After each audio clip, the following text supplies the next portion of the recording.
Independent in thought and punk rock in life. It's the Chad Benson Show. Hey, how you doing? My name's Greg Knapp. I am in for Chad on the Chad Benson Show. You can be a part of the program. Don't forget, you're at 844-DIG-CHAD and you're on board the program, 844-DIG-CHAD. Also, thechadshow.com, and you can reach out to Chad with all his social media engagements, including at Chad Benson Show on Twitter. Let's get right to it. President Trump taking the victory lap, spiking the football, and it drives the left and the Democrats and the media and the celebrities, but I repeat myself, it drives them all insane. Now, even if you're not a Trump supporter, you got to kind of enjoy that. Just seeing these people melt down. It's the same thing that happened when he was elected. The people had a meltdown on the left. Like, I don't know what's going to happen. There's no way. We got the resistance. We got to start. We got to fight it. We got to stop him any way we can. And I'm still seeing that online. I see people say, we've got to stop what's going on with Trump. Well, you can. You know how you can do that? The next election. And it's not that far away. So quit trying to find ways to bring down the president. Get this man out. Who is it? Just vote somebody else in. If you get enough people to agree with you, it'll be just a little over a year, right? And it'll be all over for Mr. Trump as the president, and then the thing will be fine. But if you can't convince enough Americans to vote against him, then why do you think you have the right to knock him out of office? I mean, really? Well, is it because of all the high crimes and misdemeanors? Come on, man. These people don't believe that. They don't really believe that. They just don't like him. So be honest. Honesty, come on.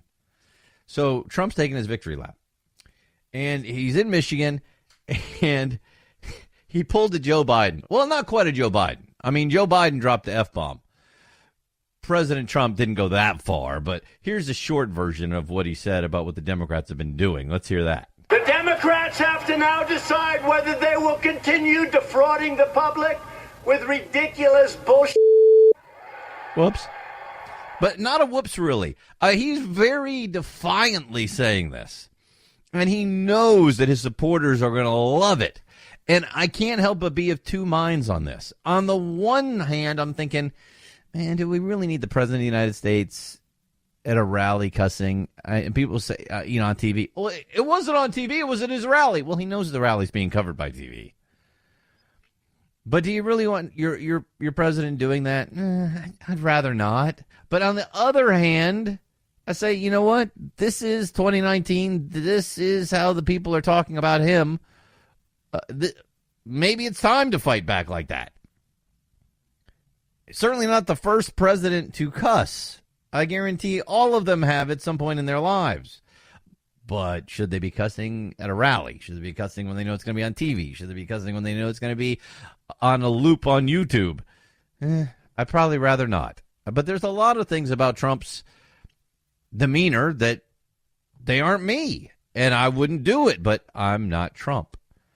What do you think? Does that bother you? The President Trump's out there saying, BS. Does that bother you at all? You can let me know at 844-DIG-CHAT on that. So that was just a little sample. There's a little context to why he, threw out the Bolshevik. Let's hear it. Decide whether they will continue defrauding the Democrats have to now decide whether they will continue defrauding the public with ridiculous bullshit.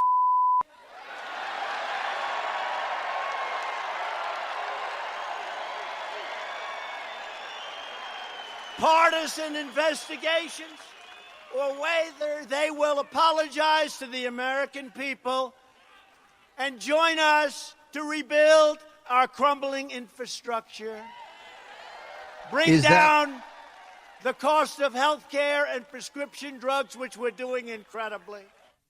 Okay, so he's starting to lay out an agenda. The part of the agenda that he would have liked to have really worked hard on when he first got elected, but this cloud was hanging over him. Now that cloud's gone. Well, it's not really. The Democrats still want that cloud. So when he says the Democrats must apologize for defrauding the public with their ridiculous BS, not only are they not apologizing, they're doubling down. And I saw this piece by Kimberly Strauss in the Wall Street Journal saying that the Mueller bitter enders have to decide if this is the right strategy. And she talked about how the leadership of the Democrat Party, they understand reality. The reality is Americans are tired of this. They want it to go away. When you ask Americans what their priorities are for the government to work on, it's not the Mueller investigation. In fact, she quoted a poll on this. CNN did a poll. What are the number 1, 2, 3 things that you care about most for 2020? The respondents listed the economy, immigration, healthcare. Well, Trump has got the economy chugging. Immigration is still an enormous problem. We're going to talk about that later. There really is a crisis on the border. It's gotten worse since President Trump declared the emergency on the border. We're being overwhelmed with families coming across the border. All of the places we usually put them are full now. They're having to make makeshift holding pens just long enough to process people, and then we're releasing them. And even that, we're told by the Democrats, means America's horrible because we're putting people in cages. What do you expect us to do? Just let them in. Just let them walk right in. No problem whatsoever. So that's still a huge problem that Trump promised he was going to take care of and really hasn't built the wall yet. Now he's getting the money. The Pentagon's freeing up a little over $1 billion. Depending on how the courts go, there could be another $3.6 billion. That would build an awful lot of that wall that would take care of the immigration thing. And he's already talking about what to do with the healthcare situation. So he's like, yeah, the Democrats have to decide. Are you going to apologize for all this BS and get on board with us, or are you going to do something else? Well, I think they're going to do something else. Because even though Kimberly Strassel's pointing out in the Wall Street Journal that the realists understand the risk of continuing to dwell on collusion and obstruction of justice, Americans are tired of it. The bitter enders are having none of it. But wait a second. She cites the leadership. Nancy Pelosi. I know she said impeachment's off the table. I don't know if I believe her. But she's out now saying that Attorney General Barr shouldn't have done a summary. Should just release everything right now. And the people who want to wait a couple of weeks are a bunch of scaredy cats. And that they're covering up something. And so here's the leadership that still seems like a Mueller bitter ender. So I don't know that there's that big of a split in the Democratic Party. I think they're all doubling down on this, saying that they still believe there's problems. A cover-up by Barr. Does anybody really believe that Mueller would allow a cover-up of a 22-month examination? That people wouldn't be leaking stuff out if Barr had lied? Of course not. But you still got people like Adam Schiff. He's saying there is clear evidence of collusion. He's still saying there's clear evidence of collusion. And it may be one of the reasons that Trump singled out Adam Schiff at this event. Let's hear cut 1, please. Many people were badly hurt by this scam. But more importantly, our country was hurt. Our country was hurt. And they're on artificial respirators right now. They're getting mouth-to-mouth resuscitation. Little pencil neck Adam Schiff. Uh-oh. Little pencil neck Adam Schiff from the president. This is the kind of stuff that some people get really upset about. But here's Nancy Pelosi calling you a scaredy cat. So he's responding with the pencil neck. And BS. Let me get, is it Petrie in San Francisco? It's Petrie, right? Now, this is why he got elected, because he had the balls to say what needs to be said when he called out Islamo-fascist, Islamo-terrorism, and wasn't afraid to call that out, or wasn't afraid to call out illegal aliens as a huge problem. And that's why he got elected, and he'll get elected again if he keeps talking the way he is, because this is what people want. And here's the thing. I totally agree with you that you got to call things what they are. Islamofascism, illegal alien problem, the crisis on the border. I'm all in on all of that. My thing is about what is the comportment of a president of the United States of America. I mean, Ronald Reagan would not have done that.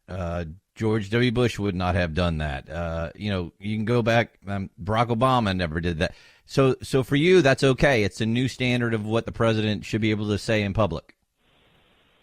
Occasionally, yeah, you kind of roll your eyes a little bit. But Petrie, did you just beep yourself? Did you just? I thought you were beeping your own BS there for a second. We heard a little beep on your phone. That was a little joke, Petrie. All right, I got you. Well, here, I'll give you a different joke. Listen to this. So there was a question that was posed of, like, do we disapprove of Trump now opening the gate to fund the Special Olympics? And I kind of disagree with him doing that, because that just enables the Democrat Party more of their special problems. You know, it gives them another stage. And I messed up that joke. That's all right. I appreciate it. Thanks for getting in. So, hey, there's one that says, I don't care that President Trump says BS. Sometimes you got to say what is in your heart and on your mind, and you got to fight hard, and you got to have the cojones to do it. And I get that. And I think there are a lot of people that agree with that, because they're tired of 2 years of the lies. And saying that Trump has committed treason and that he's a Russian plant and he's a Russian agent. I mean, these things were said on TV over and over and over again. And Adam Schiff from the House Intelligence Committee, I have seen evidence of collusion over and over and over again. Well, can you tell us what it is? No, I can't. I have special access to this information that I can't tell you about right now, but I have seen there's more than just circumstantial evidence. He said that over and over and over, and he still won't release it, and he's still saying he has it, and everybody else is saying, no, you don't. So you can understand the frustration, at least, can't you, that's happening with President Trump. He continued on about his new friend, Pencil Neck Schiff. Go ahead. He's got the smallest, thinnest neck I've ever seen. He is not a long ball hitter. Uh-oh. But I saw him today. Well, we don't really know. There could still have been some Russia collusion.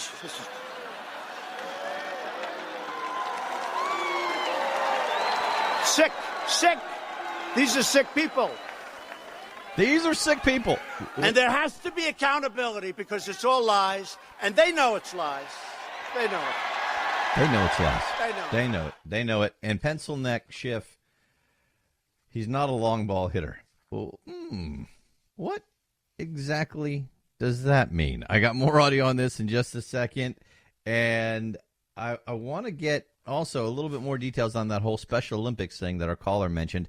If you want to jump in on it, do you think President Trump should have used the term BS in public like that during his rally? Or do you think, hey, he's got to say what needs to be said? I'd love your thoughts on it. 844-DIG-CHAD, 844-DIG-CHAD. My name's Greg Knapp, in for Chad on the Chad Benson Show.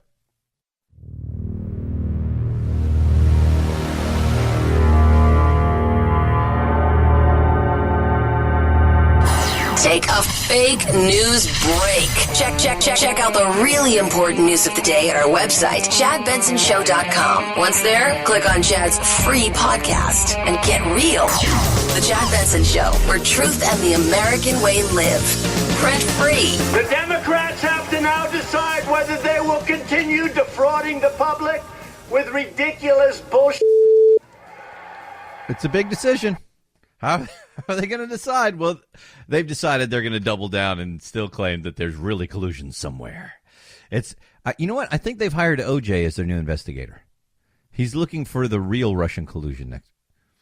He's going to search high and low every golf course in America until he finds the person who was colluding with Russia with President Trump. Right after he finishes the Smollett investigation. OJ is very busy. He's got a lot of detective work to do. My name's Greg Knapp. I'm in for Chad Benson on the Chad Benson Show. You can jump in at 844-DIG-CHAD, 844-DIG-CHAD, thechadshow.com. Trump has his victory rally in Michigan, driving the left insane. He's living in their head rent-free. He said the hoax is finally dead. The collusion delusion is over. I'll tell you, I don't care what you think about Trump. He knows how to make people remember stuff. I guarantee you ask the average person on the street, hey, what was Trump's nickname for Jeb Bush? Oh, you mean low energy? Yep. Hey, what was Trump's nickname for Ted Cruz? Oh, you mean Lion Ted? Yeah. Yeah. I mean, you can go right down the list, and I would bet you 80% of America would know. Because when he labels something like this, people remember it. He knows how to get to your emotion and how to get to things that make you remember. Like the collusion delusion. How can you not remember that? Of course you're going to remember that. There are about 11,000 people there, according to some reports. He said it's been an incredible couple of weeks for America. The Russia hoax is finally dead. But he also said it's time for accountability from the Department of Justice, the FBI, media outlets. And then, of course, he talked about little pencil neck Adam Schiff. And I guarantee you there are going to be people. I haven't seen this yet, Phil. I don't know if it started yet. But I'm just waiting till I see the headline, President Trump mocked Adam Schiff's penis size. Right? You know it's coming. It's got to be coming because he didn't say those words. But when you say, let's play the second part of the Adam Schiff stuff one more time and listen.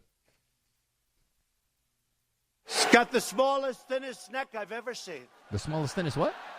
He is not a long ball hitter. He's not a what? Okay, that's enough. So the smallest, thinnest neck I've ever seen. He is not a long ball hitter. I'm telling you, it's only a matter of time. That's going to be your headline you're going to see before the night is over. Keep on the lookout for that. Tell me when you see it. So what are the Democrats going to do? Well, they're pushing for a fast release of the Mueller report. This is from the Wall Street Journal today. House Speaker Nancy Pelosi criticized Attorney General William Barr on Thursday over his handling of the special counsel's report, pressing the case for full release. Quote, show us the report and we can draw our own conclusions. We don't need you interpreting it for us. It was condescending. It was arrogant. It wasn't the right thing to do. He's supposed to give them a summary. Well, he's supposed to release the whole thing. He said he would in a couple weeks. Well, it needs to be right now. Do you realize there's an actual law about what he can and can't release, including the grand jury testimony? They know that. They don't care. I'll explain that in just a second. My name's Greg Knapp, in for Chad Benson on The Chad Benson Show.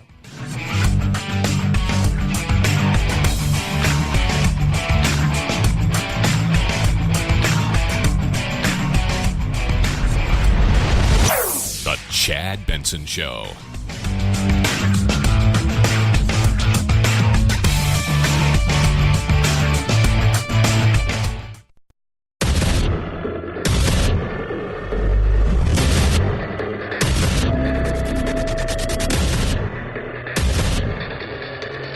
Independent in thought and punk rock in life. It's The Chad Benson Show. And my name is Greg Knapp. I'm in for Chad on The Chad Benson Show. You can jump in at thechadshow.com. You can call 844-DIG-CHAD. In just a second, I want to get into a lawsuit about Fil A. And it's all about freedom of religion and freedom of speech. Or is it all about inclusivity and diversity? We'll get to that in just a second. First, I was telling you about how the Democrats are pushing for a fast release of the Mueller report, and Nancy Pelosi's calling names, saying that the Republicans are scaredy cats. That's a quote, scaredy cats. And show us the report. We can draw our own conclusions, referring to Attorney General Barr's summary. She said, we don't need you interpreting for us. It was condescending. It was arrogant. It wasn't the right thing to do. Yeah, summarizing the report for everybody as quickly as possible was the right thing to do. You know what wasn't the right thing to do? Claiming you had evidence of the president and his people conspiring with the Russians to throw an election. That was not the right thing to do. And they're still doing it. I get some unbelievable quotes we're going to get to later. All right. So then we get Trump in his talk saying, beautiful conclusion, talking about the Mueller report. There was no conclusion at all. There never was. I wish you could have got it in 1 week instead of taking 2 years, but the result was great. Robert Mueller was a god to the Democrats, a god to them until he said no collusion. They don't like him so much now, and the crowd went nuts. Okay, but they're saying, well, it was a 22-month report. It was between 300 and 400 pages, and so much of it's still unknown. Maybe Barr's covering it up. Okay, as we talked about, first of all, you think Mueller would let him cover it up? Remember when BuzzFeed came out with that story that said President Trump paid his lawyer to lie to Congress? And Mueller came out within 4 hours. Mueller came out and said that report's not true. It's been 5 days now. You think Mueller would just sit back and let Barr lie about this? I mean, come on, people. Just use your head a little bit. But 300 to 400 pages, that's really not that much when you consider there were a lot of indictments that Mueller did that had nothing to do with Russian collusion, and he had to report all that in the report. So what Attorney General Barr was trying to get to us was what we all wanted to know. Was there a conspiracy with Russia, collusion with Russia, whatever you want to call it, and was there obstruction of justice? And he answered those. So now Barr's saying, hey, it's going to take a few weeks. I'm working on it. I want to release as much as I can. But you realize there's actually a law about what I'm allowed to release in terms of grand jury testimony, right? I mean, you get that, don't you? Yeah, of course they do. They know it. They don't care. I love this from Representative Jamie Raskin, Democrat, Maryland, talking about the Republicans and Barr. They are trying to cement a particular view of events in the public consciousness before people can read the Mueller report themselves. That is rich. I mean, pot, meat, kettle. For 2 years, the Democrats have tried to cement in the American mindset that President Trump is a Russian plant. He's a Russian agent. He's the Manchurian candidate. He overthrew the election by working with the Russians, that this guy is guilty of high crimes and misdemeanors, isn't fit to be president, should have been removed on day one, should never become president. They've been trying to do that for 2 years without this report being made public or even completed. And now when it is completed and Barr comes out and tells you there's no there, now he has the audacity. This is projectionism like I've never seen. You project on the other people what you're really doing, right? It's an old psychological thing. They are projecting like crazy on this, and I think most Americans see it. There was a poll out, over 50% of Americans are satisfied with the Mueller report and believe that he did a fair report. Barr said he's working to release more. He has spoken with Representative Nadler, Democrat, New York, chairman of the House Judiciary Committee. And he said, look, I got to get you the stuff that I can. I got to go through the grand jury material. You realize the release of grand jury material is restricted by law. You know why? Because the grand jury information is different than the kind of evidence you would have in a real court of law for a criminal trial where it's public. And the reason is, in those kind of trials, you can't use hearsay evidence. You can't use rumor and innuendo. But you can in a grand jury hearing. So there's going to be a lot of stuff in here that's never going to be proven, that was never proven, but that they had to look at, that people are going to say, aha! And you could ruin countless lives. So you have to redact things. You have to take people's names out. You have to take information that wasn't really credible evidence out. There's all kinds of things you're going to have to do before you release this, or you're going to break the law and hurt a lot of people. But unfortunately, a lot of these Democrats don't seem to care. They don't care at all.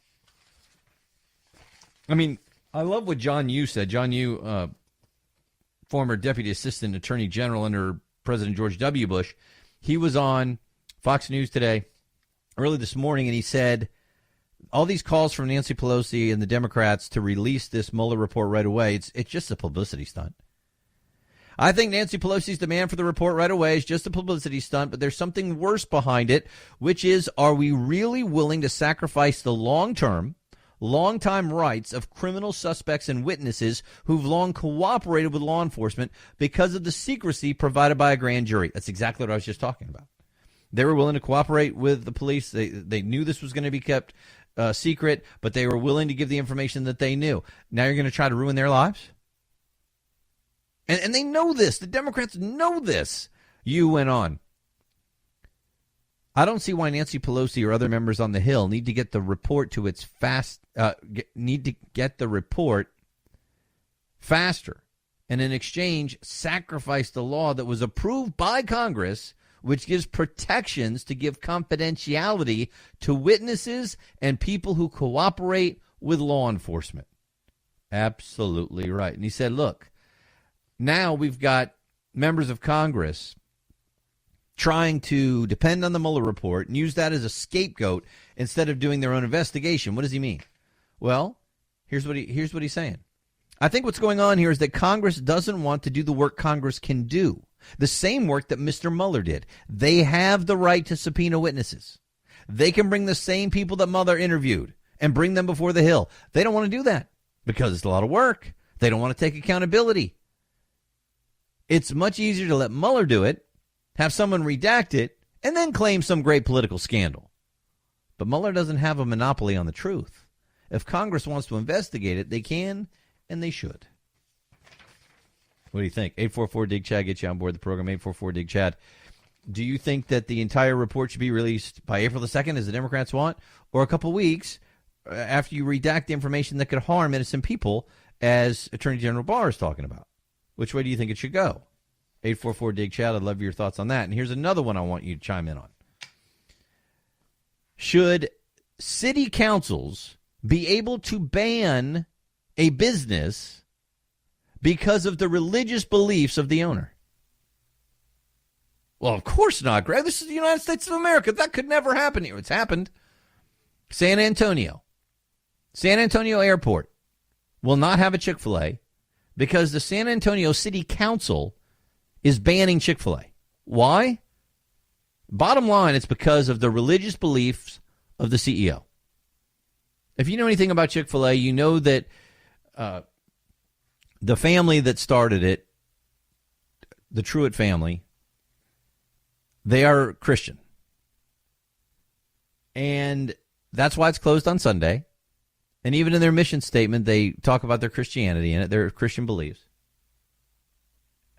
And so the CEO had come out and said that he was in favor of biblical marriage. That's really it. And from that moment on, the left hates Chick-fil-A. They say that they're anti-gay, simply because he believes in what the Bible says, that marriage is between one man and one woman. Now, you can agree or disagree with that, but should that cost the man his business? Look, there is no evidence Chick-fil-A has ever refused service to a gay customer. Ever. There is no evidence that Chick-fil-A has ever mistreated one of their gay employees, and they have gay employees. There is no evidence that Chick-fil-A has ever not hired someone because they're gay. There's really no evidence that Chick-fil-A has ever done anything to discriminate against anybody. But because the CEO believes in what the Bible says about marriage, they want to ban Chick-fil-A from the San Antonio airport. Now, look, you have every right to say, I don't like what Chick-fil-A stands for. I'm not going to Chick-fil-A. In fact, if you own a private building, you have every right to say, I don't want Chick-fil-A to be in this building. But we're talking about a government public building, the municipal airport there, and we're talking about the city council, a government entity, deciding who can and cannot participate based on their religious belief. That's not supposed to happen in the United States of America. You're supposed to have freedom of religion and freedom of speech, and the government's not supposed to punish you for that. And since this is the city council, a government entity, punishing Chick-fil-A because of the religious beliefs of the owner, I think they absolutely are breaking the law.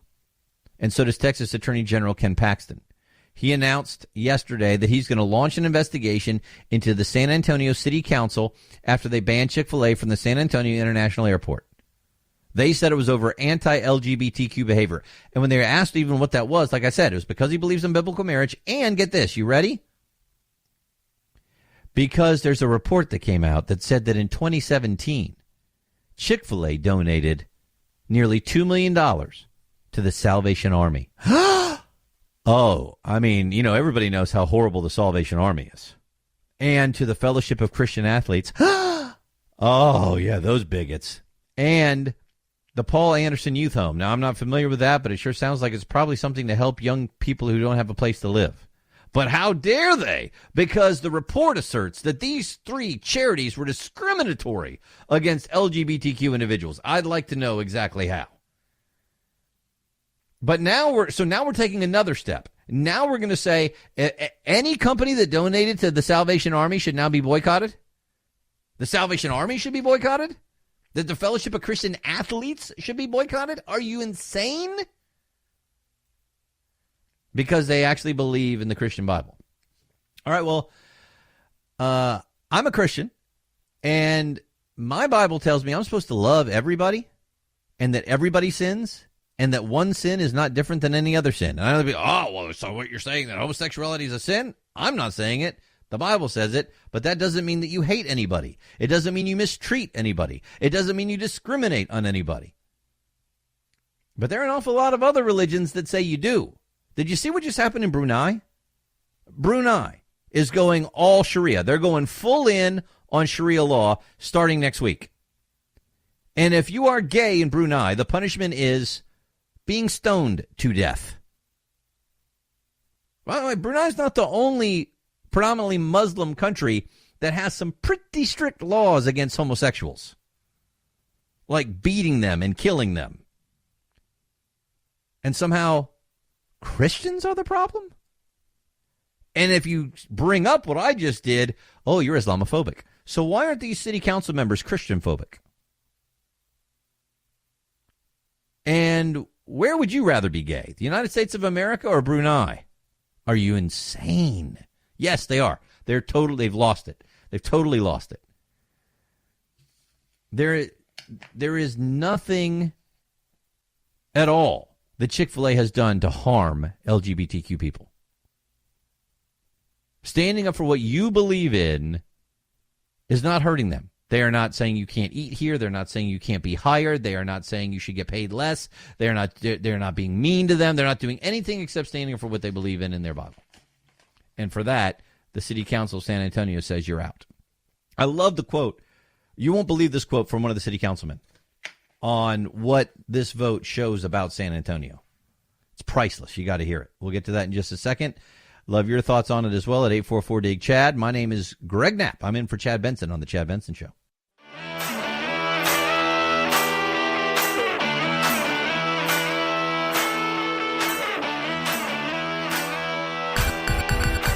Feel free to punk this punk rocker any time of the day or night. Reach Chad on Twitter at Chad Benson Show and on Instagram at Chad Benson Show. And oh yeah, the Chad Benson Show on Facebook too. Punk that.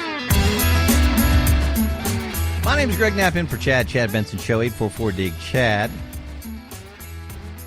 Talking about the Chick-fil-A situation in San Antonio because I totally get if you don't like Chick-fil-A. If you don't like the fact that their CEO is Christian and believes in biblical marriage and you think that that means he's anti-gay, don't go. Hey, you have every right to do that.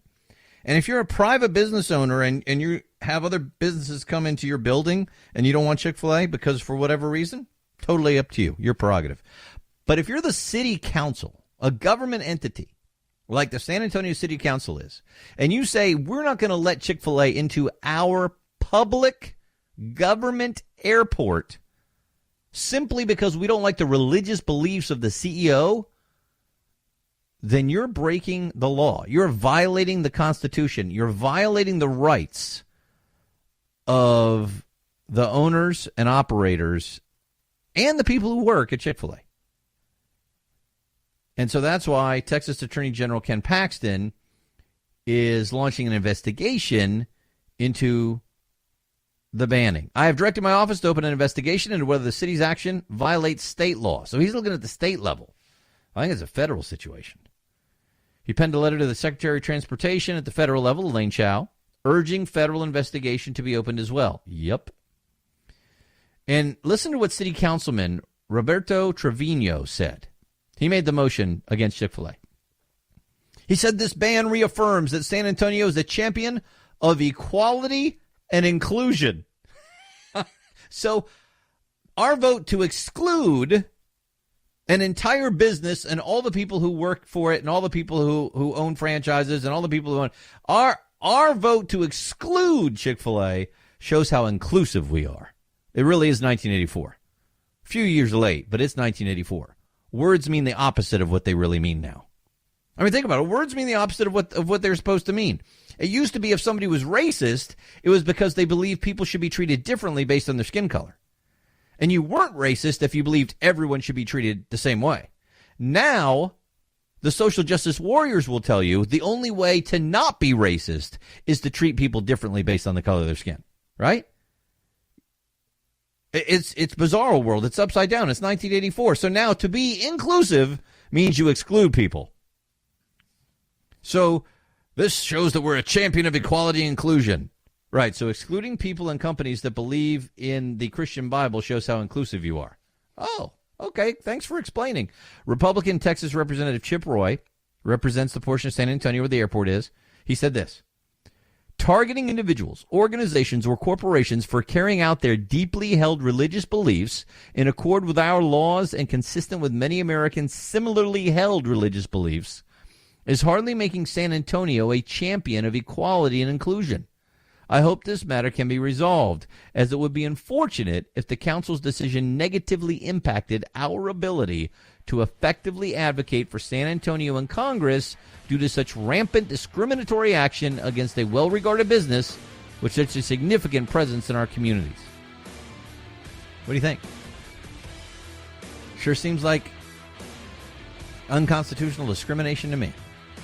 But hey, it's in the name of inclusivity, so it's okay. My name is Greg Knapp. I'm in for Chad on the Chad Benson Show.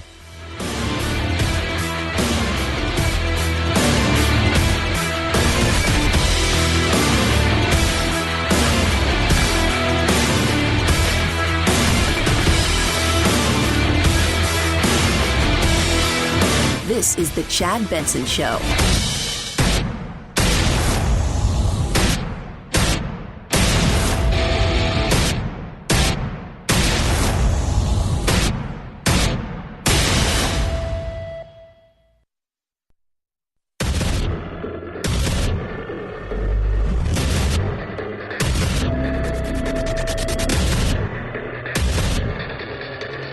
Independent in thoughts and punk rock in life. It's the Chad Benson Show. Hey, how you doing? My name is Greg Knapp. I am in for Chad on the Chad Benson Show. You can be a part of the program, 844-DIG-CHAD. You can also go online, thechadshow.com, and don't forget, at Chad Benson Show on Twitter. Did you see what Eric Holder said? He just came out the other day. I was looking at this last night, and we were able to get the audio because a flip has happened. Remember when President Trump started with his slogan, Make America Great Again? What did the Democrats say? Do you remember? Phil, do you remember what the Democrats said when that was becoming his popular slogan, Make America Great Again, what they said about that slogan? I want to say it, but then that would destroy the SoundCloud. Okay. Well, what they said at first was, what are you talking about? Why do you think America's great right now? Because remember, President Obama was in office. So their whole thing was America is great. What do you mean make America great again? That's what they said at first. Then it morphed. And we had Andrew Cuomo saying America never was great. Remember that? That didn't go so well. He had to backpedal. But now we've got Eric Holder doubling down on the whole idea. Not that America always was great, so why do we need to make it great again? But the idea that America never was great. Let me set this up for you on what he said. It was speaking during Wednesday's MSNBC interview. Topics like criminal justice reform, partisan redistricting, and host Ari Melber asked this question. There's a lot of talk about America being a leader as a democracy, quote unquote.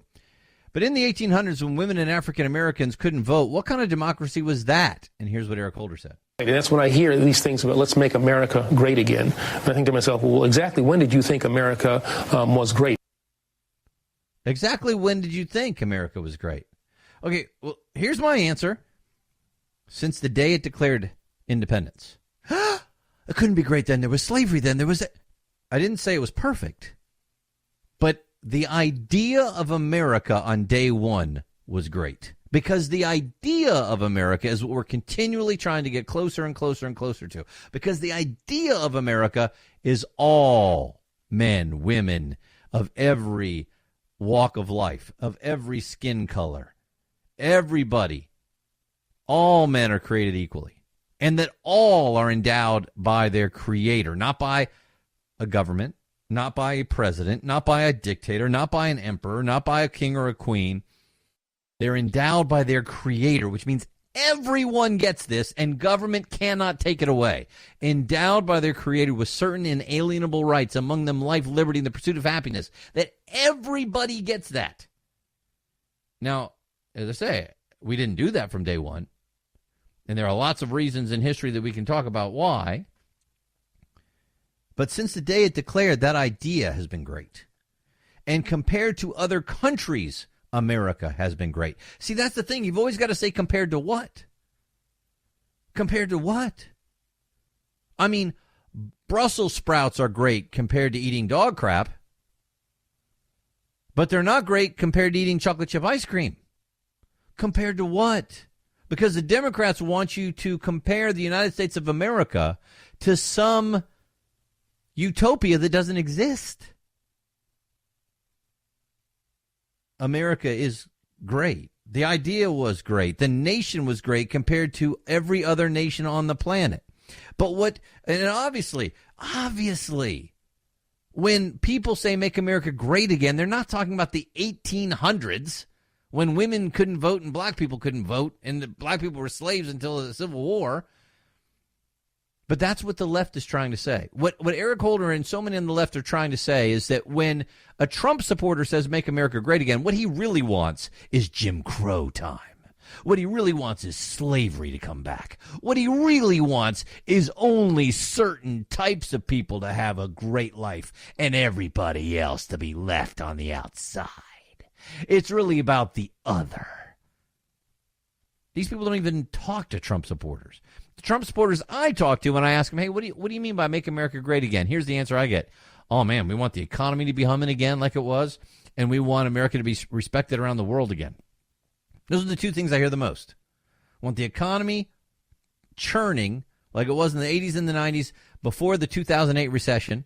And, of course, there were dips and ups and downs throughout those times, but they want the economy humming along, and they want American leadership to be respected worldwide again. So they didn't like Obama saying lead from behind, and they didn't like Obama telling you better get used to 2% growth. That's what they mean by make America great again. I have never spoken to a Trump supporter that said, what we really mean by make America great again is we want to go back to Jim Crow times.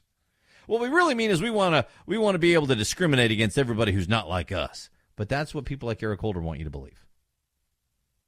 So he asked the question, exactly when did you think America was great? So do you agree that America is great? And if not, tell me why it's not great.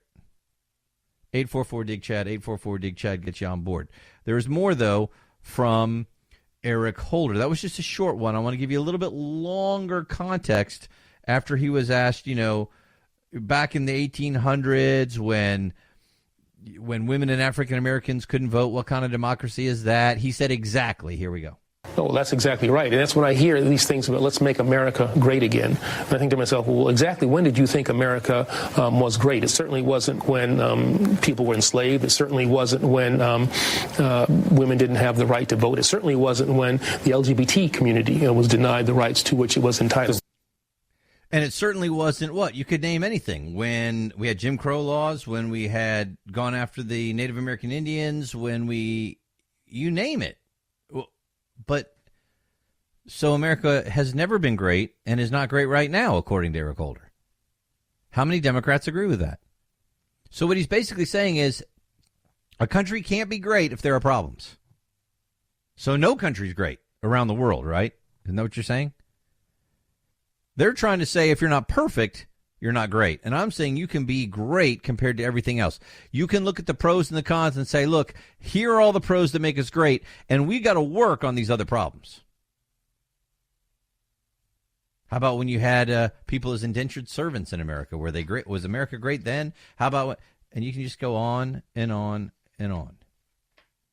And I guess, according to the left, not so great. I want to make sure that I'm not accused of not giving context to what Eric Holder said, so here's a little more. Does that phrase echo as discrimination in your ears? It takes us back to, I think, an American past that never, in fact, really existed, this notion of greatness. It never existed, this notion of greatness.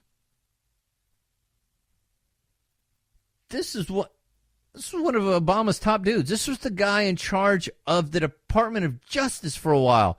And America's never been great. Kind of sounds like Jeremiah Wright, doesn't it? Reverend Jeremiah Wright? Kind of sounds like when Michelle Obama said, for the first time in my adult life, I'm proud of my country. These were the people running our country who still believe America's never been great. So I guess even when they were running it, it was never great. Well, don't question their patriotism. Are you questioning their patriotism? What do you say about somebody who says the country's never been great? This is how they think. This is why President Obama wanted to transform America. Remember that? We're just days away from transforming the nation. I don't want to transform the nation. I love this country. I think it's awesome. Now I want to fix the problems. But when you compare time by time, era by era, nation by nation, you better believe America's great. Maybe Eric Holder started to realize maybe this doesn't sound so great because he finished with this. America has done superb things, has done great things, and it has been a leader in a whole range of things. But we're always a work in process. And looking back, make America great again, is inconsistent with who we are as Americans at our best, where we look at the uncertain future, embrace it, and make it our own. So America has been superb and great and leaders in some things, but it's never been great. Does that? Mm-hmm. So there you go. That's in complete context. What do you think? I think it's shameful. And it just shows the mindset that people like Eric Holder have about our country. And I think it explains an awful lot. Doesn't it? America's never been great. Exactly when did you think America was great? Right now. And before, and before, and before, and before, and before. And it doesn't mean that you look when people say, "Oh, you want to go back to the 50s?" In the 50s we still had a bunch of racism and there was a lot of problems with LGBT. Well, wait a second. Can you say that you want some of the good things from an era and none of the bad things? Can you say you want the family cohesiveness you had in the 50s and not have the problems that we just talked about? Racism, discrimination. Can you say you want that? No. Could you say you want the economics of the 80s, the roaring 80s, and still realize that there were problems? No. America was never great. Never great. How dare you even think that it was great? And maybe it's why we've got these young people, more and more of them saying they want socialism. Socialism's the answer. Great piece in the College Fix, I think it was, that I saw today. And they have a guy on campus, and he's doing a little video and talking to the students, and more young people than ever before said they would rather have socialism instead of capitalism. This was at Florida International University. And he was asking them, and more of the young people said they'd prefer to live in a socialist country over a capitalist one. First of all, we're not truly capitalist. But, so you'd rather be in Venezuela than the United States? They were talking about free health care, free college tuition. Of course, there's no such thing as free, but they think there is. Universal basic income. And then he asked them, campus reform, not College Fix, sorry, campus reforms, Cabot Phillips started asking them, okay, so you're more in favor of socialism. So how about if we do a socialist GPA policy? Oh, what do you mean? Well, if you have a higher GPA, then what we're going to do is we're going to take some points from your GPA to spread the wealth to some of these students that don't have very good GPA so that they can stay in school and graduate. And they said, whoa, wait a second. Quote, I'm all for helping, but I wouldn't give some of my points. I've lost a lot of sleep, so I don't know if that would be fair. Another said, hey, ho, I study all day for my grades. Another student finally realized, oh, I guess it would be kind of hypocritical for me to say no to sharing my points. I've used that with my daughters to explain socialism and communism. Yeah, you worked really hard for those grades. You're going to give it to the kid that didn't work very hard? Well, that's totally different than income, because income, why should you make so much more money than this other person? Well, I worked harder. Well, no, you didn't. You just might be smarter or found a better place. Well, maybe you're just smarter and that's why you made better grades. Well, that's totally different. No, it's not. That's really it. 844-DIG-CHAD. Get you on board the program. 844-DIG-CHAD. There's a great piece by Mark Thiessen about the Trump-Russia collusion hall of shame that is still going on. I'll get to that in just a second. Love your thoughts as well. My name's Greg Knapp in for Chad on the Chad Benson Show.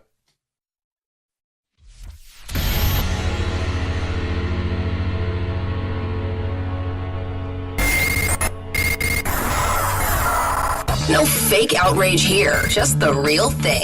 The Chad Benson Show. And that's when I hear these things about let's make America great again. And I think to myself, well, exactly when did you think America was great? Exactly when did you think America was great, Eric Holder? In other words, it never has been. Wow. My name's Greg Knapp in for Chad on the Chad Benson Show. That's former Attorney General, big-time dude under Obama. And that's what he thinks about America and about you if you say make America great again. Let me get Matt in Sacramento on that. Matt, you're on the Chad Benson Show. My name's Greg Knapp. Go right ahead. Hey, Greg, thanks for making me part of the show. Hey, I just wanted to follow in just based on your question. So America's always been great, and I think it's greater than it's ever been, even in the modern time. Most of the indictments that people take about America not being great are things that happened in antiquity, back in the Victorian age, slavery, colonialism, things like that. Tell me a developed nation that didn't do that at that time. You're comparing America in the modern era, post-World War II, to things that we did in antiquity, which is silly in itself. But let's just go over a list of a few fundamental world-shaking things that America did that fundamentally changed the course of the entire planet Earth. Number one, we created a civilization, the first ever based on law, and the first ever true mandate for individual human liberty and freedom, the Constitution, and that has been used as a template for liberal democracies around the world since it was developed, and still is today. Amen, Matt. Let me jump on that for a second. Just ask yourself this. Where in the world would you rather be accused of a crime when you're innocent than the United States of America? Right. And now that doesn't mean it's perfect. We know we've got problems with our justice system. You look at the Smollett case. You look at even the stuff that was happening to Kavanaugh. We know that if you can afford a really, really good attorney, you're going to have a better shot than if you have a public defender. But would you rather be accused of a crime and you're innocent in America or North Korea? In America or China? In America or you name, like you said, no. We are the first nation that had a Bill of Rights that was aimed at individuals and aimed at what the government could not do. And that doesn't mean you're perfect. It does, but like you said, compared to what? Compared to any other country, America is great. And it still gets around Eric Holder's point when he's trying to say, I want to ask the people who say make America great again, exactly when do you think America was great? As if we're trying to say the people who say that are saying they want to go back to some horrible time in America's past, when everybody knows you're talking about we want the economy chugging along, we want America to be a leader in the world. That's what that slogan was about. Right, it's all about cherry picking, right? It's easy. I can cherry pick the UK. I can cherry pick Sweden, and any of these Scandinavian countries that are supposedly the happiest country in the world. That's a whole other thing. This whole thing's silly, but you can pick and choose any country and make it look terrible. You can say the Swedes, supported the Nazis, and so they were never great. It's silly, but above and beyond the Constitution, which you elaborated on. Oh, go ahead. No, I say exactly. I think you're dead on. Oh. They're trying to pick apart based on the worst thing they can think of. Got to run. Appreciate the call so much. You can jump in at 844-DIG-CHAD. My name's Greg Knapp, in for Chad on the Chad Benson Show.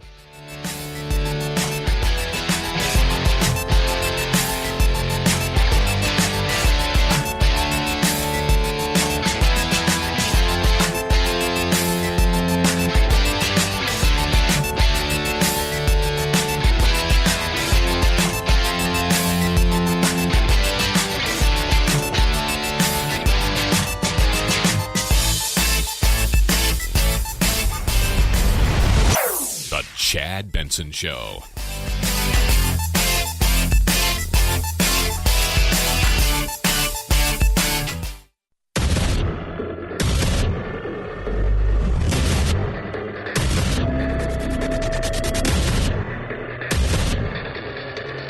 Independent in thoughts and punk rock in life. It's the Chad Benson Show. My name is Greg Knapp. I'm in for Chad on the Chad Benson Show. You can jump in at 844-DIG-CHAD or go to thechadshow.com. On Twitter, it's at Chad Benson Show. Lots of ways for you to be part of the broadcast. And, yeah, I wanted to throw one more thing out here about the Trump-Russia collusion. Trump is taking his victory lap. You know, he's saying that the hoax is over, the collusion delusion is over. And Mark Thiessen wrote a neat piece for the Washington Post where he says, we've got a Trump-Russia collusion Hall of Fame. Well, really, Hall of Shame. And he starts quoting from some of the people that don't want you to remember what they said. 2016, Senate Minority Leader Harry Reid, Democrat, Nevada. He actually released a letter to the FBI Director James Comey and claimed that the FBI had proof of Trump-Russia collusion. Quote, in my communications with you and other top officials in the national security community, it has become clear that you possess explosive information about close ties and coordination between Donald Trump, his top advisors, and the Russian government. So then he was asked, well, Senator Reid, what information are you referring to? His spokesperson said, there have been classified briefings on this topic. That's all that I can say. End quote. So that was a lie, right? And so since 2016, there are people in the Democratic Party that have been trying to make the American people believe that President Trump is working with the Russians. And as I've said so many times, I got to say it one more time because it's just, I don't understand why it's not talked about more. The people we know who really did work with the Russians was Hillary Clinton and the DNC and the Podesta brothers. The so-called dossier was paid for by who? Hillary Clinton. And who else? Democratic National Committee. Where was that money spent? Well, in part, it was spent by Christopher Steele, where he paid Russians to give him information about President Trump. But somehow that's okay. Well, they were trying to protect this nation. That's why. Back to Mark Thiessen. He said, Adam Schiff, the House Intelligence Committee chairman, Democrat, California, he had said repeatedly that his committee had dug up, quote, plenty of evidence of collusion or conspiracy just a year ago. He said, I meet the press. I can't go into the particulars, but there is more than circumstantial evidence now. Last May on ABC, he said Trump's Russian conspiracy is of a size and scope probably beyond Watergate. And still, there's Representative Eric Swalwell, Democrat, California. In our investigation, we saw strong evidence of collusion. He declared Trump an agent working on behalf of the Russians. That's a quote. Gerald Nadler, Democrat, New York. It's clear that the campaign colluded, and there's a lot of evidence of that. Richard Blumenthal, Democrat, Connecticut. The evidence is pretty clear that there was collusion between the Trump campaign and the Russians. Senator Ron Wyden, Democrat, Oregon. There is no longer a question of whether this campaign sought to collude with a hostile foreign power to subvert America's democracy. Senator Mark Warner, Democrat, Virginia. Enormous amounts of evidence exist of collusion between Trump and Russia, and that there's no one that could factually say there's not plenty of evidence of collaboration or communications between Trump organizations and Russians, end quote.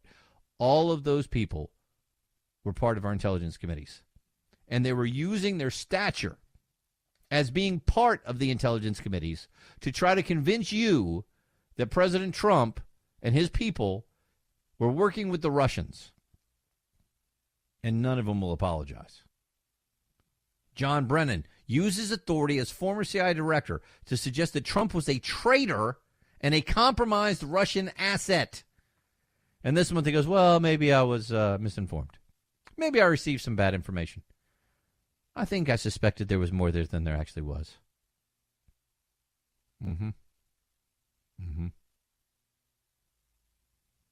In a New York Times op-ed, he wrote that Trump's claims of no collusion are, in a word, hogwash. Wow.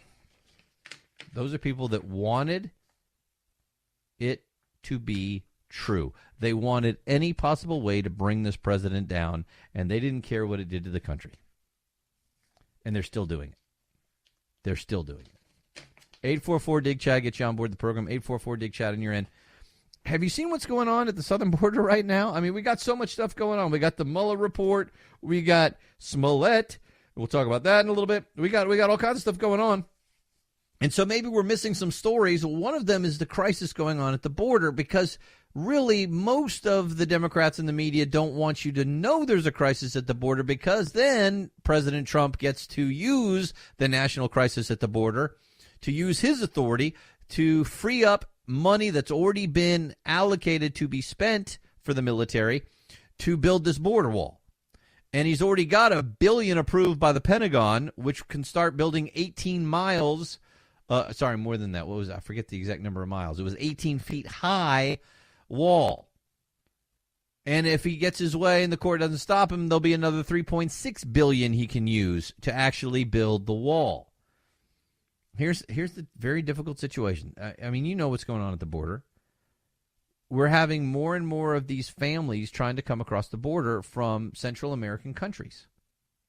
See, if they just come from Mexico, they can be turned right back.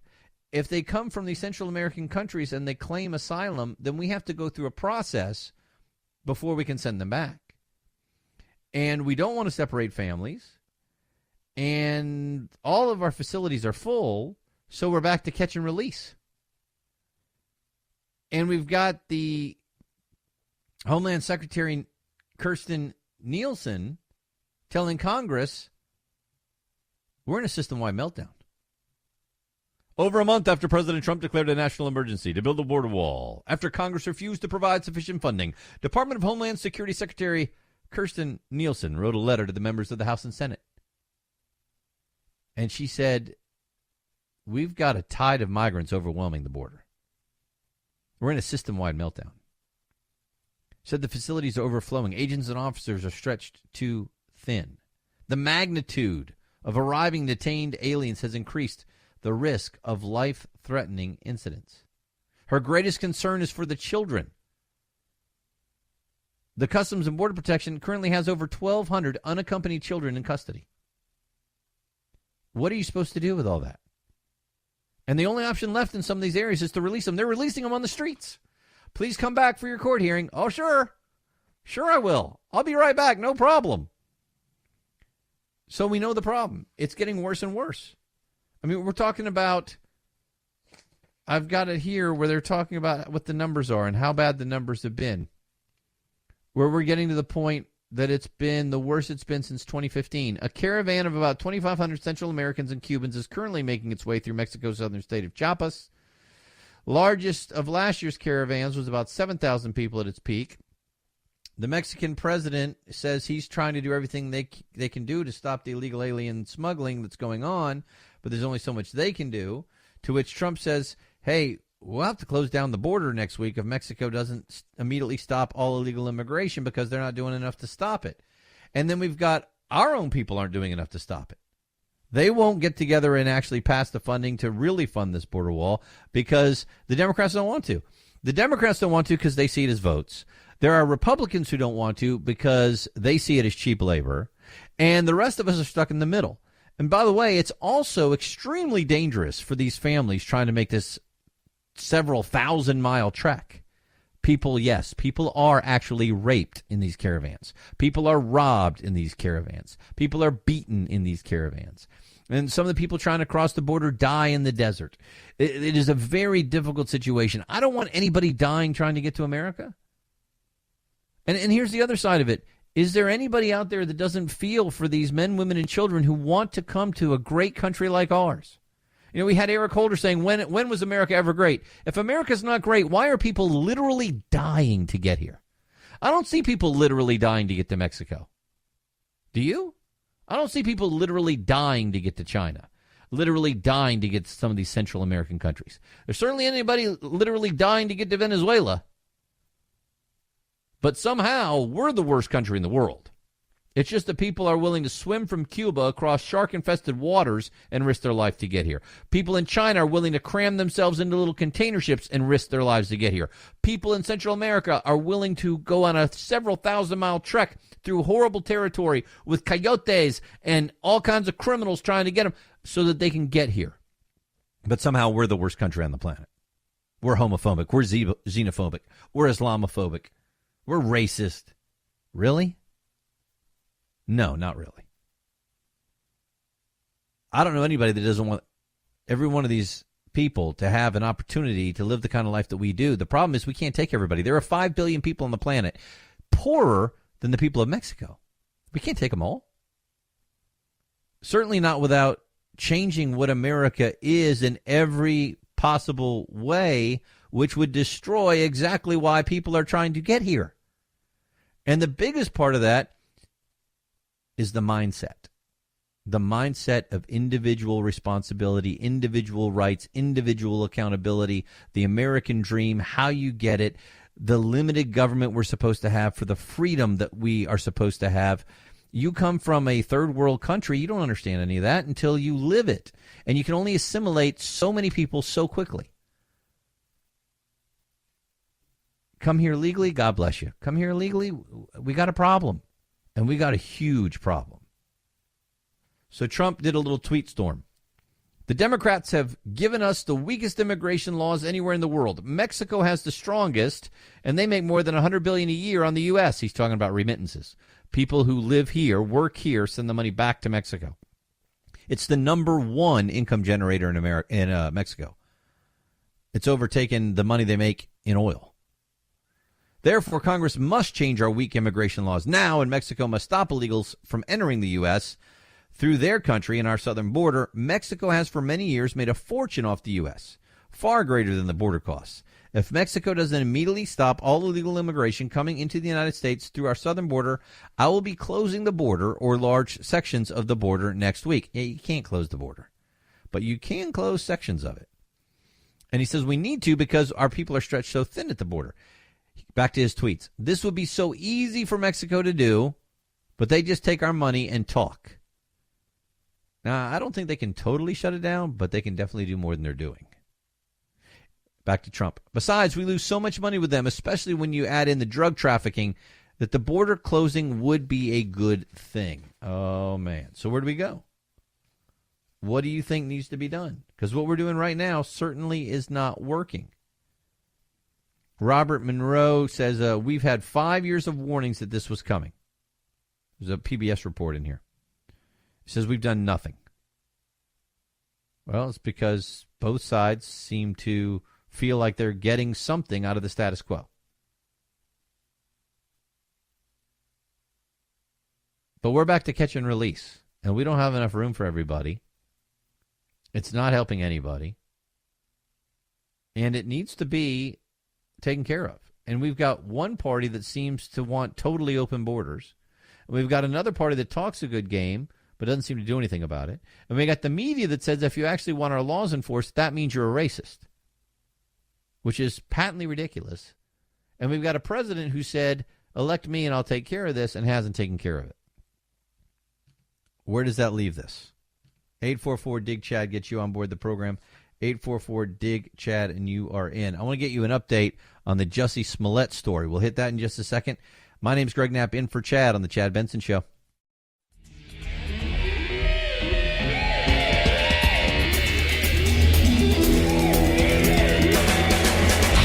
You go, boy. This isn't about right or left. This is just about right and wrong. Right you are, Chad. The Chad Benson Show. Hey, how you doing? My name is Greg Knapp, in for Chad on the Chad Benson Show. 844-DIG-CHAD gets you into the program. 844-DIG-CHAD. You can also go online to thechadshow.com.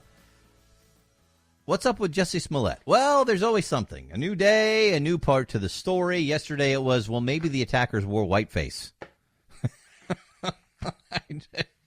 That was his attorney trying to explain why Jussie Smollett said 2 white people attacked him when it turned out to be 2 black guys from Nigeria.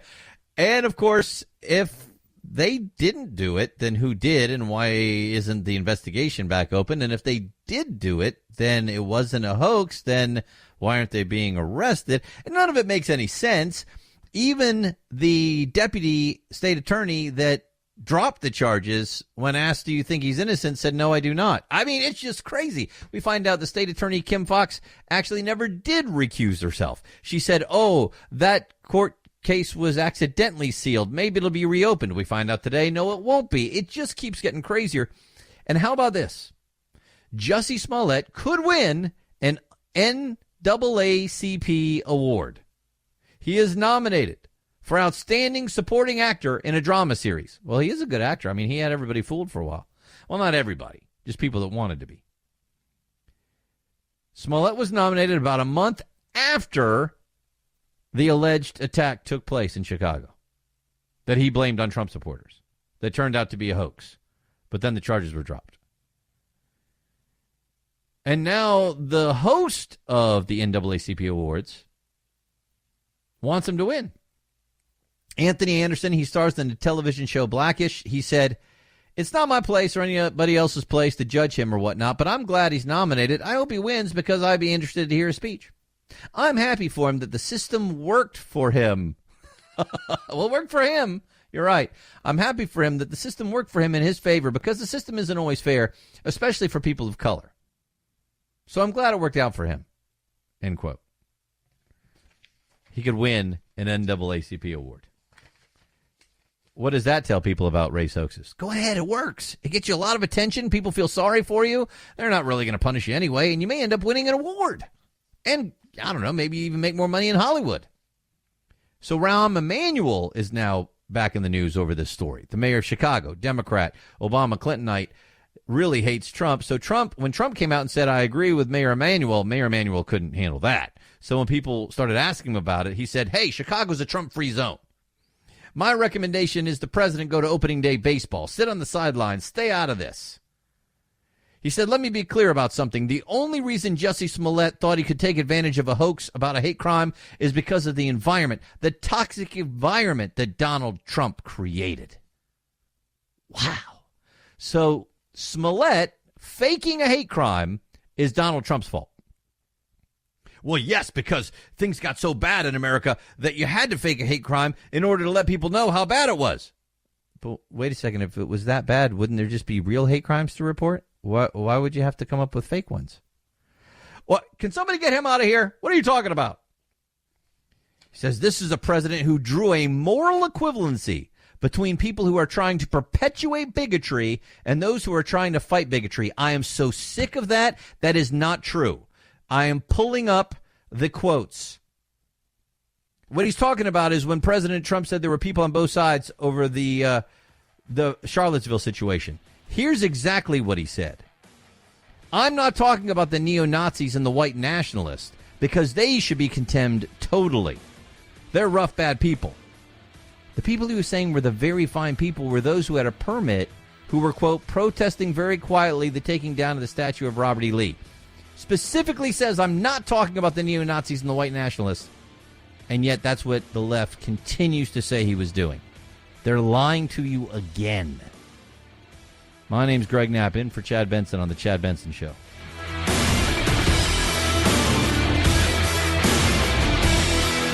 This is The Chad Benson Show.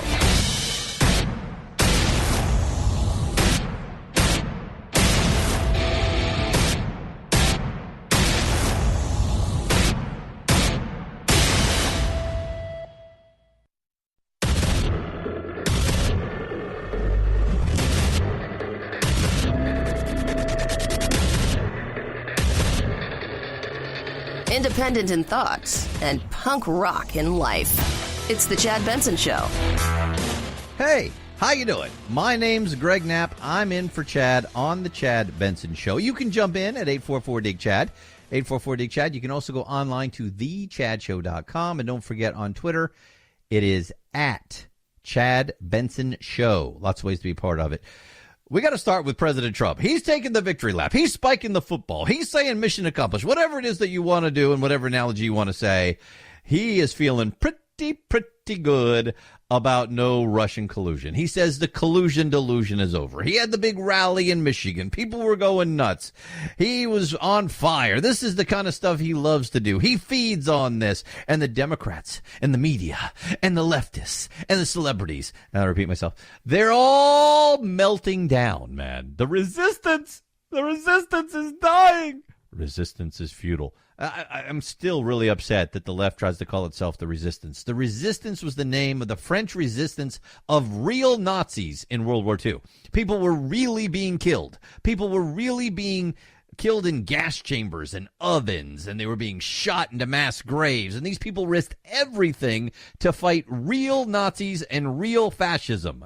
And these lefties are trying to say that disagreeing with Trump is the same thing. And they're trying to say that Trump is the same thing.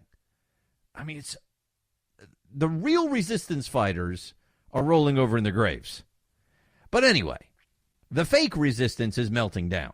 And they can't believe it. And they don't know what to do. While Trump is just loving it. In fact, it's really hurting the far left to see the latest polls. And not a Fox News poll, an NPR, PBS, NewsHour, Marist poll, 56% of those polled thought Mueller conducted a fair investigation. 51% of respondents overall, 52% of independents said they were satisfied with the probe and the results. Now, that takes into account all the people who hate Trump so badly that nothing except seeing him in prison was going to satisfy them. And it also takes into account the people on the right who are not satisfied with the Mueller report because they don't think it was fair, because they think, like President Trump thinks, that it was a witch hunt. But according to NPR, the question of whether Americans were satisfied with the investigation was one of the only questions in which a majority of independents voted alongside Republicans.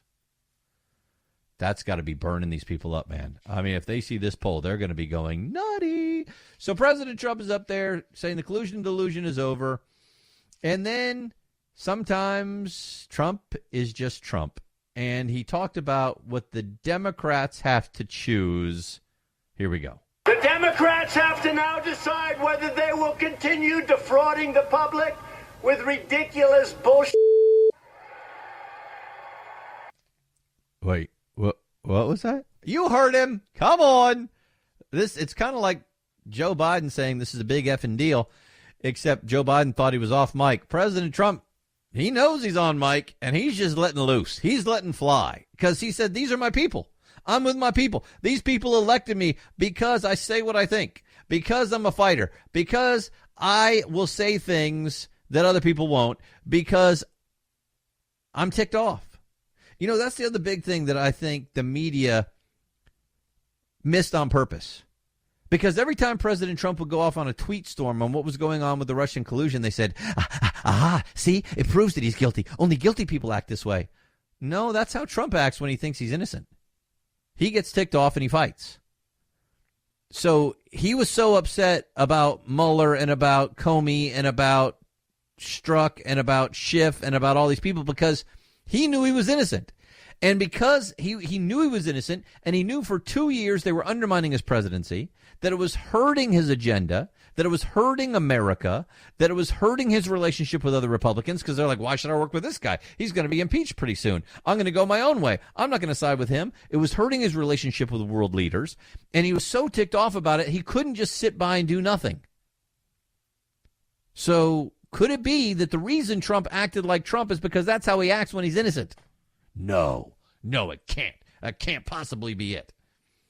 But I have a little problem with the President of the United States dropping Bolshevik on us in something he knows is going to be on TV. I think he could comport himself a little bit more presidentially. But I know that's going to put me in the minority opinion of Trump supporters. I get that. It's not like I'm, about to cry myself a river over the fact that the president dropped a BS bomb on us. But I would like to see a little bit more class. But I know I'm not going to get it. Look, this is what you get when you elect Trump. We had a decision to make. You want President Trump with his moral failings, or do you want Hillary Clinton with her moral failings and her horrible policies? Because the people that tried to act like, how could you possibly elect Trump? I mean, he's had all these different wives, and he's cheated on the wives, and he says this, and he tweets that, and he's just rude, and my alternative is Hillary, and she has moral superiority to Trump? No, she does not.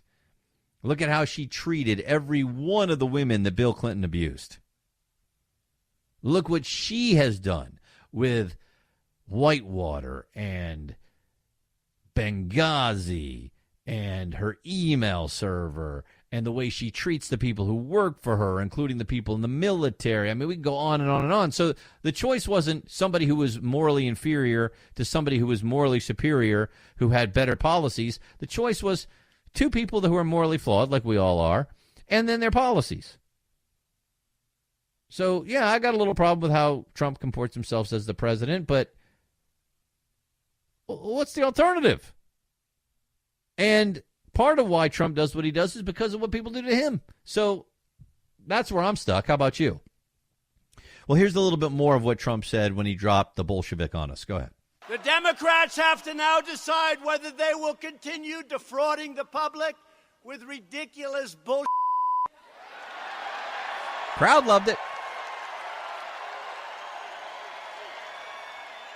That is his crowd. Partisan investigations, or whether they will apologize to the American people and join us to rebuild our crumbling infrastructure, bring down the cost of health care and prescription drugs, which we're doing incredibly. And he went on to say, and even help us fix our broken trade deals. And that's an interesting point. When you start looking at what comes next. So he's like, look, the Democrats have to choose. Are they going to continue with this nonsense? Or are they going to get on board and do something for the country? Well, they've already spoken, and they're going to keep doing the nonsense. Democrats, including all the way up to Nancy Pelosi, are saying, we've got to get the entire Mueller report right away. Attorney General Barr, he's just been insulting us. You don't just give a little 4-page summary. And Barr's like, hey, guys, I told you I'm going to release as much of this report as possibly is allowed by law after we redact the information that's grand jury testimony, things that could harm our national security, things that could, oh, sure. Isn't that what they've been saying all along about things that President Trump has wanted to declassify? Remember, the Republicans and Trump released some information over the last 6 months or so. Remember when the Democrats said, if this comes out, it's going to really hurt our national security, and the stuff came out, and we're like, wait a second, there was nothing about national security in that. They were just trying to stop it from being released. Barr said, look, it'll just be a couple weeks and we'll get all this stuff out. And they don't even want to wait that long because they're using it as a publicity stunt to try to make it seem like they're still trying to hide something. And Trump's like, look, are you going to get on board to help America or not? And they're saying not. But if you look at what's going on in America, there was a CNN poll this month, and they asked these likely voters, hey, what's most important to you in the country right now? Number 1, the economy. Number 2, immigration. Number 3, health care. Top 3 priorities for 2020. Nowhere on the list did Mueller show up or Trump collusion show up. And especially now that it's come out that there was no conspiracy or coordination or collusion with Russia. But the Democrats are not ready to give it up. They can't. This is what they've built everything on. How can they give it up now? President Trump went on talking about one of the biggest liars to you over the last 2 years, Adam Schiff, Democrat, House Intelligence Committee chairman now that they're in power, who has said repeatedly over the last couple years that he has seen evidence of collusion and is still trying to say that. So here's President Trump on Adam Schiff. Many people were badly hurt by this scam. But more importantly, our country was hurt. Our country was hurt. And they're on artificial respirators right now. They're getting mouth-to-mouth resuscitation. Little pencil neck Adam Schiff. Oh, no. Oh, no. He's going after Adam Schiff now. You know, have you watched these rallies all the way through or watched very much of it at all? And as I'm watching this, just, you know, getting ready for the show and everything, I'm watching it and I'm thinking, this has got to drive the people who dislike Trump crazy. Now, because I remember watching the people being obsequious to President Obama when he had his rallies. And I was like, how could you clap for that? How can you applaud for that? How can you laugh at his jokes? They're so lame. And a friend of mine who's an Obama supporter said, Greg, you're looking at this all wrong. This is a room full of people who all agree. So of course the jokes are funny. Of course they're going to overlaugh. They're going to overclap. Of course. It's a cult of personality. And it's because it's a mutual admiration society. So even if it's a corny joke, or even if it's a bad joke, or even there's even like private jokes going on inside there. And if you're not an Obama supporter, you're not going to get it. You're not going to understand it. You're not going to want to be there. And now it's the same thing with Trump. And it's something that scares me a little bit. I don't like a cult of personality for our presidency. The presidency was not supposed to be that powerful. It's supposed to be more of an administrative guy. And it was really the Speaker of the House that was to set the agenda, and the Senate Majority Leader to help set the agenda on that side. And the president was supposed to just kind of make sure everything was moving correctly in a certain direction, set the priorities. But he wasn't supposed to be involved in the day-to-day basis in American life. You weren't supposed to hear from the president every day. And now we're electing this cult of personality that we think is supposed to be in charge of the entire government. That's scary. I don't care whether it's Trump or Obama or somebody new. I don't like it.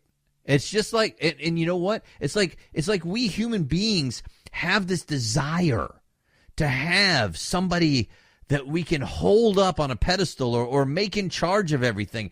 It's why we've had kings and emperors, and it's why we put celebrities up so high now. We got rid of royalty in America, but we have celebrities instead, and it scares the hell out of me. But it was pretty funny to watch, because Trump can be pretty funny, especially when the people he's making fun of deserve it. Got some more audio for you on this in just a second, including when President Trump was making fun of Adam Schiff's neck. Is that really what he's making fun of? We'll hit that in a second. My name's Greg Knapp, in for Chad Benson. Chad Benson Show.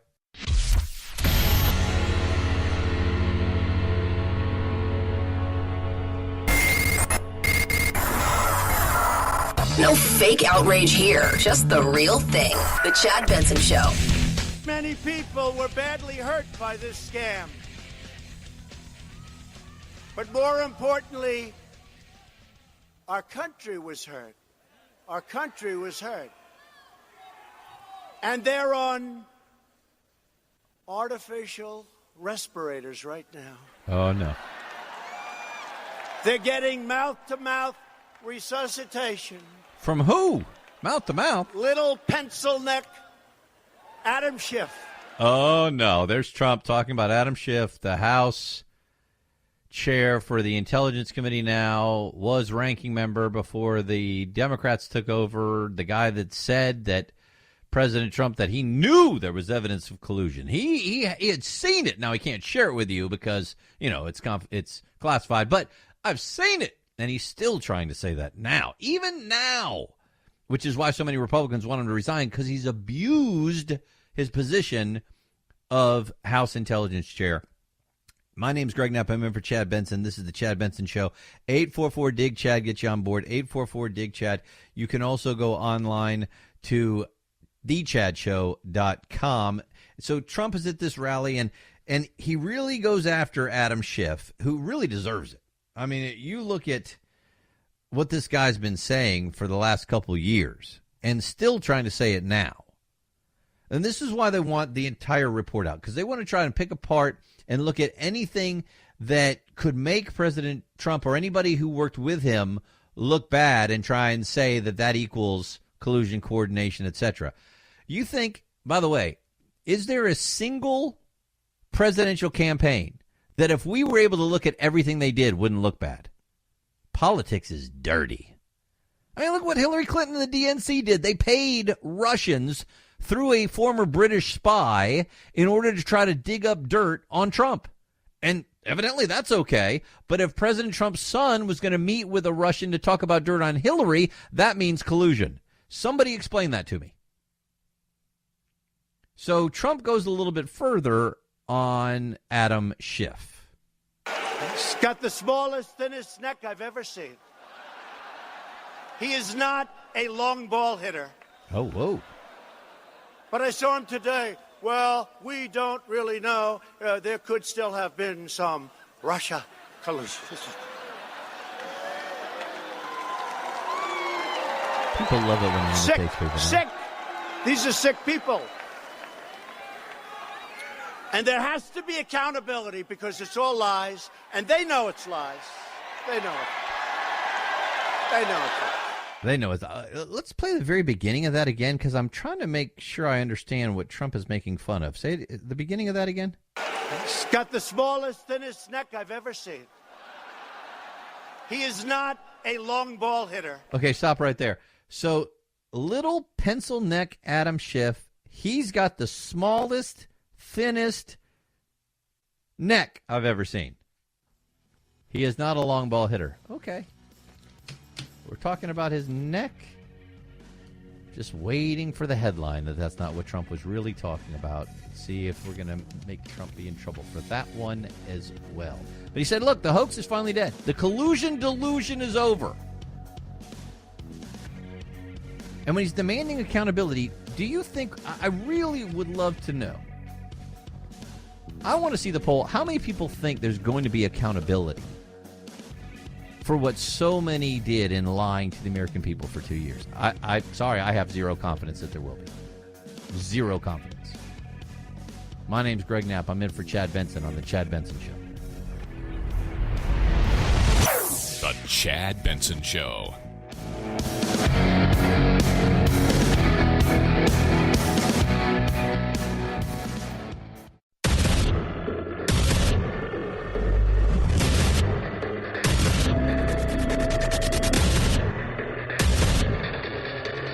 Independent in thoughts and punk rock in life. It's the Chad Benson Show.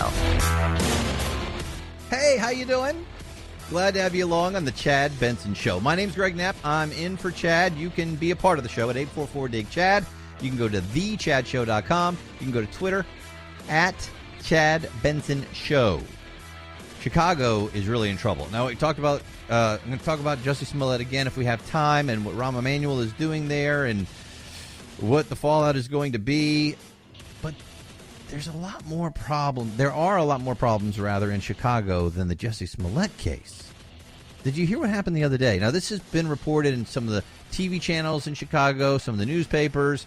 So I've kind of gathered a bunch of different ones here to kind of get the situation in your mind. This was during the day. Officers responding. They saw a drug transaction. They witnessed this. They watched this. It was about 2 o'clock in the afternoon. So they moved in to try to arrest the suspect.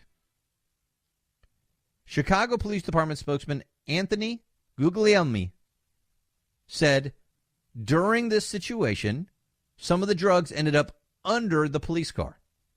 So one of the officers was talking to the suspect. The other officer went under the car to get the drugs. So while this is going on, some people started surrounding the officers. When the officers start to look around, there's 10 people surrounding them. You ever been in a situation where the cops are there and you want to see what's going on? You know, maybe it's in your neighborhood, or maybe you're walking by in the street and you see cops and you kind of want to walk over and see what's up, and the cops go, please stay back, please stay back. And your first reaction is, hey, man, it's a free country. I can go where I want. And then you realize the reason they're asking you to stay back is they don't want this situation to get out of control because they don't know what's going on yet. That's what was happening here. 10 people surrounded these cops. 10 bystanders.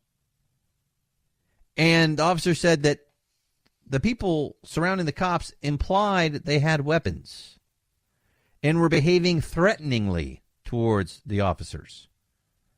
In fact, the officer called in over the radio and said, I'm currently surrounded by 10 people. One indicated he would use a firearm against me. And then there was a gunshot nearby. So the officer said, we had to look at the situation and make a decision. Are we going to stand our ground, get into it with these people, maybe have to draw our guns and shoot somebody, and who knows what's going to happen after that? Or are we just going to let this suspect go and leave? Wasn't there a scene, Phil, if I remember correctly, was it in Training Day or was it in Colors? It was one of those cop movies where this kind of situation happened, where the cops were surrounded by bystanders, and they basically said, we got to get the heck out of here. Like, they didn't try to arrest anybody. They're just like, man, if we don't get out of here, Either we're going to get killed or we're going to have to kill somebody else. Yeah, it was one of those two. Yeah, one of those movies. I remember that scene, and you're like, man, could you imagine this being your job? And that's the other thing people got to remember. Imagine this being your job. So they made the decision to leave. They said, look, we either had to stand our ground and risk escalation or stand down. So they stood down. One of the people in the crowd grabbed the suspect, and they took off running. Chicago Police Department spokesman said, quote, it was a situation where the officer didn't want to escalate what could have been a very volatile situation with a group of people. So the officers that did respond because of the radio thing saying, I'm surrounded, I need help, right? Those officers got there too late. Couldn't find the guy who was the suspect, but they were able to get 4 other people after a brief chase, but none of them was charged with the crime because it wasn't one of the suspects. Think about this. So you now have a neighborhood that has turned on the police so much that during the middle of the day, when the cops see a drug transaction taking place, they actually have the drugs in their hand. The people who live in that neighborhood are siding with the criminal. Now, how much of that, people say, well, Greg, you don't understand how bad the cops are in Chicago. I agree with you that there are bad cops. There are bad cops everywhere. Because there are bad everybody everywhere. There are bad teachers, there are bad doctors, there are bad lawyers, there are bad politicians, there are bad talk show hosts, there are bad reporters, there are bad plumbers, there are bad electricians, right? You get a group big enough, there's going to be good and bad of it all. And I want every bad police officer to be taken off the street, and I want every bad police officer who has broken the law to be prosecuted. But the vast majority of the people who are police officers choose to do that because they want to help the community. They're not waiting to be racist on the street. They're not hoping to shoot somebody. So part of the animosity towards the police can be laid at the feet of the fact that there are bad cops. But part of it, and I don't know what degree we should give this to, are the people who are perpetuating this myth that police officers are racist and just can't wait to shoot black people. Hands up, don't shoot was a lie. Yes, there are black people who have been shot who should not have been shot. Some of the police officers who have done that have gone to jail. Guess what? There are also white people. Did you know? Most Americans don't know this. There are more white people shot by the police than black people. Yeah, but there's a lot more white people. You're right. But there are more white people shot by the police than black people. Those stories don't get on the nightly news. Because unfortunately, there are many in the media that want to play up the race angle as if the only reason the police officer might have shot this person is because they're black. That doesn't help anybody. I want to get rid of the bad cops. I don't want to label all these cops as bad. And what happens is you end up with this. How is this going to help this neighborhood? You want to live in a neighborhood where the drug dealers are running the show? You want to live in a neighborhood where the criminals are running the streets? I guarantee you most of the people who live on those streets don't. Because most of the people who live in those bad neighborhoods are there because they can't afford to live anywhere else. And they would love to live in a neighborhood with no crime. But the only way you're going to get less crime in those neighborhoods is to allow more police in and to support what they do. And of course, the best way would be to have people living in those neighborhoods who actually care about each other and create families that care about each other and raise each other up. But it's hard to turn around a bad situation that has been devolving over generations where we have situations where the criminals are running the streets, where gangs have become so big it's hard for kids to grow up and not join them, where you can't find a father living with his family in the home. That has nothing to do with race in my mind. That has everything to do with a devolving system based on the so-called war on poverty that did more to hurt people than it did to help them. So now we've got police officers afraid for their lives and afraid of escalating a situation while they're trying to arrest a criminal who's caught red-handed with drugs. What does that say about what's going on in Chicago? I think that's a more important story than Jesse Smollett. But not many people are talking about that one. 844-DIG-CHAD gets you on the program, 844-DIG-CHAD. You can also go to thechadshow.com to be part of it. Oh, Joe Biden, I'll be remiss if I don't get into this one. Joe Biden has his own awards. Did you know that? The Joe Biden Awards? Well, it's called the Biden Courage Awards. They honor students who have fought sexual violence on college campuses. So he's at his own award show, the Biden Courage Awards, and he finally apologizes to Anita Hill. Why would he have to apologize to? Well, if you weren't alive during the Anita Hill, Clarence Thomas, or if you were alive but you just weren't paying attention because you were too young or you just were doing other stuff, you might have missed the fact that Joe Biden was in charge of those hearings.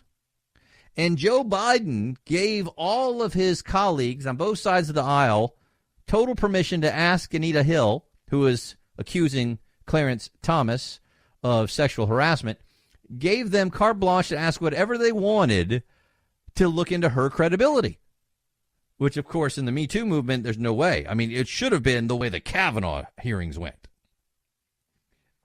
If you're a crazy person on the far left.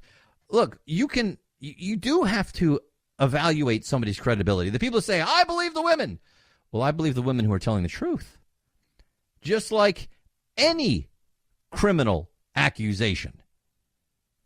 I mean, why don't we say, well, I believe all the men who've accused another man of beating him up. What you have to do is give everybody their opportunity to tell their story. But you still have to evaluate the story. Now, you can do it in a very positive way. I mean, you don't want to do it like the Clintons did with their so-called bimbo eruptions. You know, you want to actually listen to the person. You don't want to immediately try to destroy their character and destroy their credibility by calling them all kinds of names, like James Carville. Well, you drag $100 bill through a trailer park, you never know what you're going to get. You don't want to do that. You don't want to, call them bimbos like the Clinton administration did. You don't want to be Hillary Clinton and go out and stand by your man and claim all these women are lying. But you also don't want to just say, I believe everything they say without even asking any questions. So Biden realized, oh, man, I'm in trouble, man. The party has moved really, really left. If I want a chance, finally a chance to be president of the United States, and the polls say if I was against Trump right now, I'd win. But I've got to get through the Democratic primary system first. I've got to be the Democratic nominee, or there's no way I can be president. And the only way I could do that is I've got to get to the left, because I'm already seeing people say what I did in the Anita Hill trial was bad. I see people saying that I'm just too old and too white, and I've just done too many things in my career that are too much old white man. What can I do? Well, he's got to get left, and he's got to get left fast. So he's at the Biden Courage Awards, and he says this about his regrets during the Senate confirmation hearings for Supreme Court Justice Clarence Thomas 3 decades ago. Quote, I wish I could have done something. To this day, I regret I couldn't come up with a way to give her the kind of hearing she deserved. Dude, what are you talking about? You couldn't come up with what? You were in charge. It's because that's what you thought at the time. He was chairman of the Senate Judiciary Committee at the time. And then he said this about the white culture.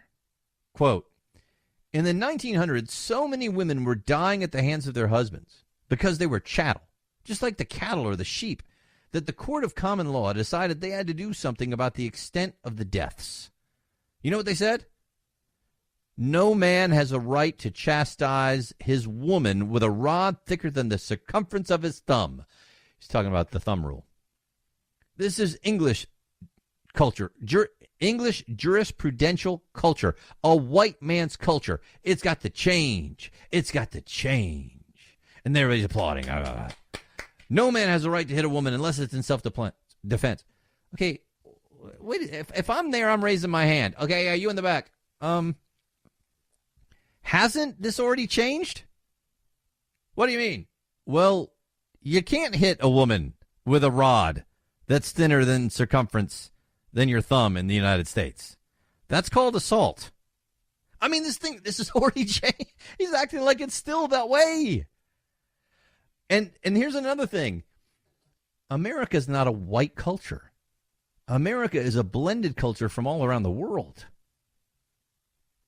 That's what just drives me nuts when people say America is a systemically racist country. No, it's not. The system tries as hard as it can to be blind.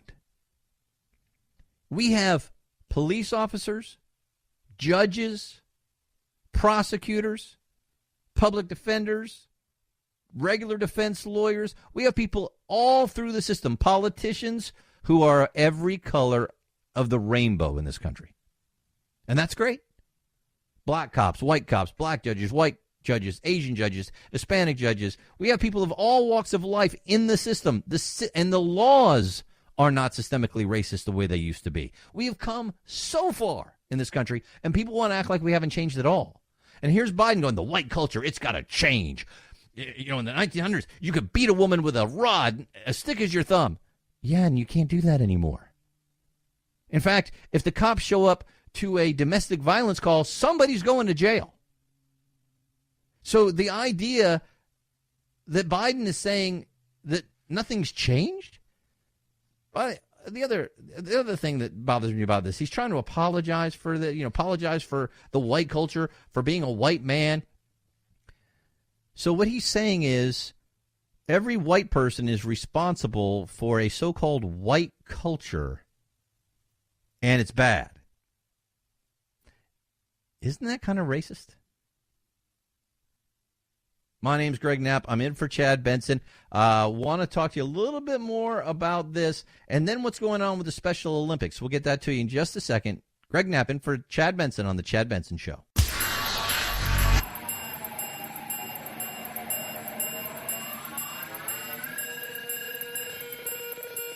Set Chad straight. Text the show, 323-538-2423. That's 323-538-CHAD.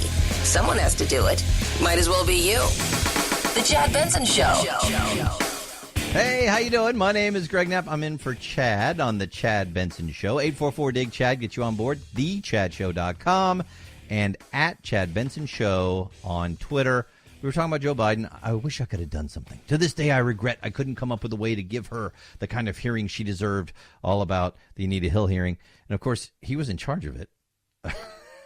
This is just, he's trying to get far left. This is going to be really difficult. Here's the situation that the Democrats are up against.